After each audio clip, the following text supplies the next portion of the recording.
जल्दी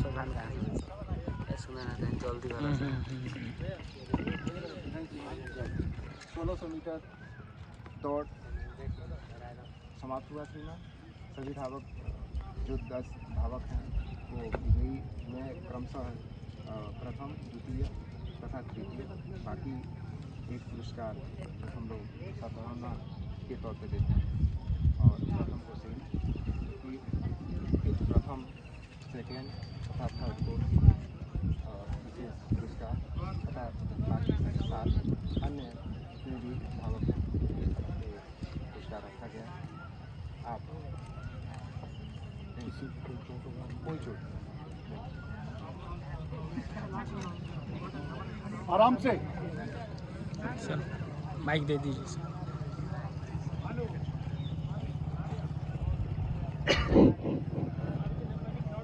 बहुत ही अच्छी दौड़ रही और मैं ये जो फर्स्ट सेकेंड थर्ड आए हैं बहुत अच्छी दौड़ करते हुए उन्होंने प्रयास किया है। लेकिन हमारे जो पीछे उसके पीछे जो आए हैं वो अपने आप को डीमोरल नहीं होना है। कंपटीशन की भावना आप लोग के अंदर होना चाहिए और जिसके अंदर कंपटीशन की भावना होगी वह धावक होगा। आज साहब जो है ओवर 60 ईयर 60 साल उम्र का शायद एक सिविलियन नहीं दौड़ लगा सकता है। ये आप लोग इससे मानते हैं ना? Yes sir. 60 साल उम्र क्रॉस जिसकी सिविल में भी उम्र हो गई है वो दौड़ नहीं लगा सकता है। पैदल चलना उसके लिए मुश्किल है। लेकिन आप लोग को मोरल अप करने के लिए और साहब ने जो है आप लोग के साथ साथ पूरी राउंड कवर किया है। ये भी नहीं कि बीच में छोड़ दिया है, पूरी राउंड कवर किया है। और साहब के एज को देखते हुए, क्योंकि उम्र का फिजिकल में क्राइटेरिया होता है, अंडर 25, ओवर 30, ओवर 45, सबकी टाइमिंग अलग अलग होती है। अगर आपकी टाइमिंग 5 मिनट 20 सेकेंड है तो साहब की टाइमिंग 7 मिनट 60 मिनट 50 सेकेंड होगा। लेकिन जो आप 4 मिनट 20 सेकेंड में आए हैं वो साहब का भी सुपर एक्सीलेंट है और वो 4 मिनट 20 सेकेंड का जो धावक आया है वो भी एक्सीलेंट है। तो बहुत बहुत मुबारक हो साहब, भगवान और लंबी आयु दे। जो आज की आपकी फिटनेस बरकरार है और यह आप लोग के लिए बहुत बड़ी शिक्षा है। यह आप लोग के अंदर जोश आ जाना चाहिए कि साहब 60 साल उम्र के जब हमारे साथ दौड़ सकते हैं तो हमें दौड़ लगाने में क्या दिक्कत है। और मेहनत कीजिए। दौड़ का नियम यह है, मैंने देखा अभी इस दौड़ में जो जिस पोजीशन में दौड़ रहा था 2-4 लड़कों ने एक दूसरे को काटा। इसका मतलब स्टैमिना की थोड़ी कमी है।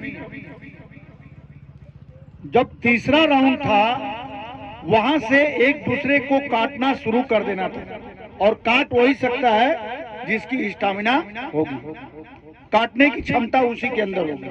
तो आप लोग जब दौड़ प्रैक्टिस करते हैं तो इस हिसाब से प्रैक्टिस करें कि आप लोग एक दूसरे को काटते काटते काटते काटते चौथे राउंड में आप अपने टाइमिंग पे पहुंचेंगे। फर्स्ट सेकेंड ये तो मोरल अप करने के लिए है, लेकिन जब आप किसी भर्ती में शामिल होंगे तो आपकी टाइमिंग होगी। क्या आप लोग को पता है कि पासिंग मार्क कितनी मिनट है? एक आदमी हाथ खड़ा करो, एक बच्चा। कितने मिनट में पास होते हैं 1600 मीटर दौड़? हाँ नहीं, 5:20 जो है वो आपका पासिंग टाइमिंग है। लेकिन क्या होता है, हम लोग भर्ती हम लोग जब नौकरी में थे तो मैं भर्ती कराने की पार्टिसिपेट, मुझे कई बार चांस मिला और हमारी ड्यूटी भी इसी तरह थी जिस कोर में मैं नौकरी कर रहा था। 5 मिनट 20 सेकेंड आपकी पासिंग का मार्क है, लेकिन क्या होता है कि जब दौड़ होती है, अगर जो बच्चा 5 मिनट के अंदर ही आ जाता है तो वो 20 सेकेंड वाला पीछे रह जाता है और वो झंडा डाउन हो जाता है, क्योंकि कोई भी नौकरी वैकेंसीज के ऊपर डिपेंड करती है। अगर 5 वैकेंसी है और 50 लड़के अगर 5 मिनट में आ गए तो 5:20 वाले को जगह नहीं मिलेगा। आप लोग अगर बेल्ट फोर्स में नौकरी करने का प्रैक्टिस कर रहे हैं तो अपने आप को इस हिसाब से तैयार करना है कि 40 के अंदर मैं आ जाऊंगा। और ऐसा कोई असंभव बात नहीं है, ये कोई असंभव बात नहीं है कि नहीं आ सकते हैं, बिल्कुल आएंगे। बस थोड़ी सी प्रैक्टिस की जरूरत है और रेगुलरिटी की जरूरत है। बाकी बहुत खुशी की बात है, एक कमांडो का जवान आप लोग का इंस्ट्रक्टर है और कमांडो बहुत बड़ी अहमियत होती है। जहां सारे लोग फेल हो जाते हैं वहां कमांडो का इस्तेमाल किया जाता है। और आप लोग बहुत ही ये बलिया की धरती से पे बहुत ही सुनहरा आप लोग को एक चांस मिला है। जो एक कमांडो फोर्स का बंदा आप लोग का इंस्ट्रक्टर है, आप लोग का ऑर्गेनाइजेशन कर रहा है और आपकी भविष्य के बारे में इतना वो सोच रहे हैं। तो मैं आप लोग से यही निवेदन करूंगा, आप लोग इनका साथ दें, इनके साथ कंधे में कंधा मिलाकर चलें और इस एकेडमी का नाम बलिया जिला के नाम से आगे बढ़े। और किसी भी भर्ती में आप अगर पार्टिसिपेट करते हैं तो बलिया एकेडमी का नाम अगर आता है तो वो पूरी बलिया की धरती का नाम होता है। इसलिए मैं आप लोग से गुजारिश करूंगा कि आप लोग इस तरीके से तैयारी करें, क्योंकि कंपटीशन की भावना बहुत जरूरी है और जिस इंसान के अंदर कंपटीशन की भावना होगी वह मंजिल चूमेगा। ठीक है, तो आप लोग, मैं अपना यहीं पे, बाकी राजू सर आपको बताएंगे कि आप लोग आगे की गाइडलाइन। धन्यवाद। जैन सर, जैसा कि आपने बड़ा अच्छा विचार रखा, बच्चों पे यह असर होगा, ये मैं उम्मीद करता हूँ, आकांक्षा भी करता हूँ। इसी क्रम में आगे बढ़ाते हैं शॉर्ट टाइम में। आदरणीय सूबेदार मेजर सीके खरवार जी से मैं अपील करूंगा, श्री भीम सर सूबेदार मेजर को सम्मान करें ताकि हमारा एक मनोबल, बच्चों का मनोबल जोर से ताली।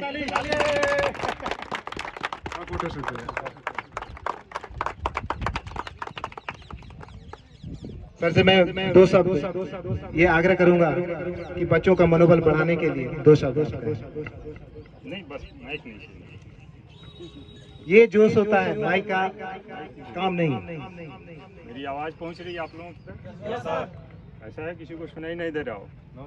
ठीक है, तो देखिए, आप जो सबसे पीछे आए हैं, पहलवान मेरे ख्याल से पीछे थे और उनके पीछे मैं था।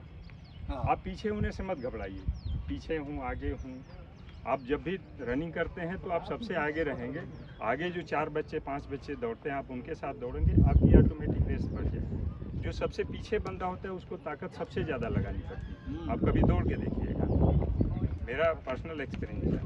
आप सबसे पीछे रहिए, जो अच्छा धावक है उसको बोलिए आप पीछे रहेगा, तो निश्चित रूप से जो है उसको ज़्यादा ताकत लगानी पड़ेगी। जो आगे बंदा रहता है उसको ताकत। और मैंने पहले ही कहा कि देखिए ये सब पूरी चीज़ें जो है टेंटेटिव है, पूरी चीज़ें जो भी इस पूरी दुनिया में हो रही है, पूरी ब्रह्मांड में, सब टेंटेटिव है। तो आप इससे ना घबराएं। उनका शरीर भारी है, उनको भी पता है कि जो रेसलर होते हैं उनको बहुत दिक्कतें होती है दौड़ने में खास करके।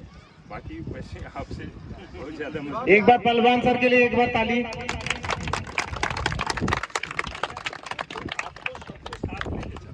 जैसे मैं यहाँ स्कूलों में में भी पढ़ाया हूँ, तो मैं यही देखा कि जो हमारे जो 4-5 बच्चे जो होते हैं, जो तेज़ होते हैं, उन्हीं को ज़्यादा अवसर मिलता है। बाकी जो पीछे के बच्चे होते हैं, जो 40th नंबर पे होता है, जैसे मान लीजिए 40 बच्चों का क्लास है, उन पे ध्यान नहीं दिया जाता है, टीचर भी ध्यान नहीं देते। हम कुछ भी पूछते हैं, तुरंत ये 3-4 बच्चे होते हैं बता देते हैं। हम भी खुश, ये भी खुश, पूरी क्लास खुश। ठीक है यार, पीछे वाला भी बच्चा खुश है कि यार हमसे नहीं पूछा जाता है सर, तो लेकिन नहीं, मेरा है कि जो लास्ट बंदा है, जो लास्ट बच्चा है, वो आगे आए, तब हमें खुशी होगी। ये तो हमको पता है कि 3-4 बच्चे तो कभी भी आ जाएंगे, कभी भी दौड़ा लीजिए, रात को 12 बजे भी दौड़ा लीजिए, पहले आ जाएंगे। लेकिन नहीं, मुझे ये है कि भाई ये बच्चा कैसे आगे आएगा, वो मुझे सोचना है, और यही मुझे करना है, यही आप लोगों को भी करना है। और ये मतलब सिर्फ ये दौड़, इससे मतलब नहीं है कि आप मतलब ये क्या बोलते हैं कंपटीशन कर लेंगे, आर्मी में चले जाएंगे, एयरफोर्स में, नेवी में, तमाम CRPF में चले जाएंगे, इससे मतलब मत रखिए। आप अपने जीवन को, क्योंकि स्वास्थ्य जो है पूरे लास्ट तक रहेगा। आप देखते हैं यहाँ लोग जो चलते टहलते रहते हैं, ये सब लोग मजबूरी में भी बहुत सारे लोग रहते हैं, सबको कुछ न कुछ दिक्कत है, समझ रहे हैं ना। किसी को BP का है, किसी का डायबिटीज़ है, किसी का कुछ है। तो मैं आपसे बस फाइनली यही कहूँगा कि आप स्वस्थ रहें। आप अपनी डाइट अगर नहीं पता है तो आप कभी भी मुझसे चलते फिरते कभी भी पूछ सकते हैं। रनिंग कैसे किया जाए वो भी मुझसे आप पूछ सकते हैं। देखिए, आप हमसे नहीं पूछेंगे तो मैं आपको आके नहीं बताने जाऊँगा, सिंपल सी बात है।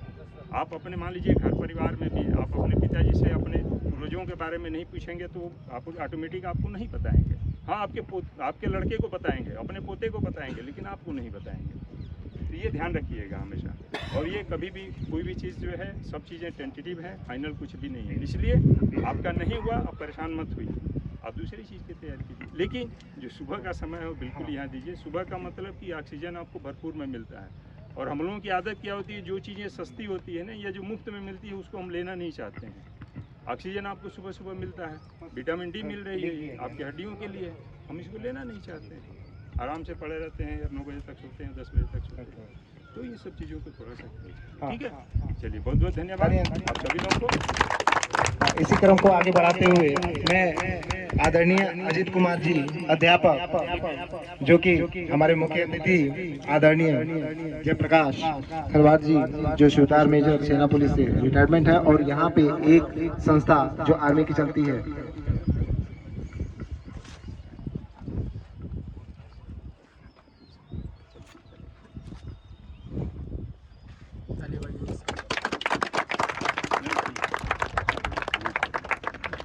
अगले क्रम में मैं थोड़ा सा चाहूँगा कि जो दिल्ली से चल करके हमारे सीके सर जो सूबेदार मेजर हैं, उनसे मैं 2 शब्द शॉर्ट टाइम में मैं लेते हुए ये अगला कार्रवाई कराने की मैं अपेक्षा करूँ।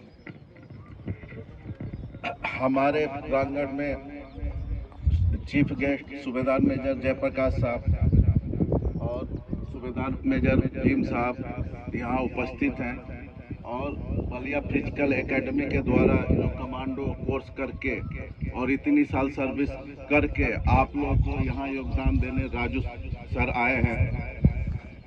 मैं आप लोगों को 2-3 चीज़ें बोलूँगा क्योंकि शॉर्ट टाइम में टाइम ज़्यादा हो गया है और धूप भी लग रहा है, इसलिए मैं 2-3 चीज़ बोलूँगा आप लोगों को कि बलिया के लोग बहुत मेहनत करते हैं और भृगु बाबा की हमेशा कृपा रहती है, लेकिन वो फंसते कहाँ है, एक तो पढ़ते नहीं है, ठीक है, दौड़ेंगे खूब, पढ़ेंगे नहीं, तो पढ़ना है। उसके बाद क्या है, आप कंप्यूटर कोर्स करिए, क्योंकि अगर आप क्लर्क बन के जाते हैं आराम से वहाँ पे वो करेंगे, आपकी भी जिंदगी सही रहेगी। अगर आप GD में जाते हैं तो सिर्फ ड्यूटी देते रहेंगे। दूसरा चीज कि आप जहाँ भी जाते हैं, कहीं भी रैली में डिसिप्लिन में रहिए एकदम। अगला बंदा राजू सर ये ना डिसिप्लिन में आप रहेंगे तो तुरंत आपके प्रति इनको आ जाएगा ख्याल। अगर आप कट मारेंगे या कुछ गलत करेंगे, वहाँ चटकी दिखाएंगे, तो आप नॉलेज में ये हो जाएंगे कि ये लड़का बेकार है। इसलिए जहाँ भी रहिए, यहाँ रहिए चाहे वहाँ रहिए, डिसिप्लिन में एकदम 100% रहिए। और जहाँ भी दौड़ के लिए आप जाते हैं, मैं गया था पूना में, महाराष्ट्र में दौड़ हुआ था पहली बार, मैं बोला मैं ग्राउंड में मर जाऊंगा लेकिन मैं दौड़ूंगा। मैं आया था 3रा नंबर, वहाँ पे 3रा नंबर आया, सिर्फ इतना दिया था, मेरे को लग रहा था मैं मर जाऊंगा, लेकिन मरा नहीं, मैं वहाँ जीत गया। वैसे ही हमेशा आप लोग भी जीतते रहिए और यही ध्यान रखिए कि अपना मेडिकल और रिटन टेस्ट की हमेशा तैयारी करते रहिए, नहीं तो आप दौड़ते रहेंगे और आपका होगा नहीं सिलेक्शन। इतना ध्यान रखिए। ठीक है, मैं बस इतना ही पे क्लोज करता हूँ। लिस्ट लेकर आ जाए, जो फर्स्ट सेकंड थर्ड, आप फर्स्ट सेकंड थर्ड कौन है?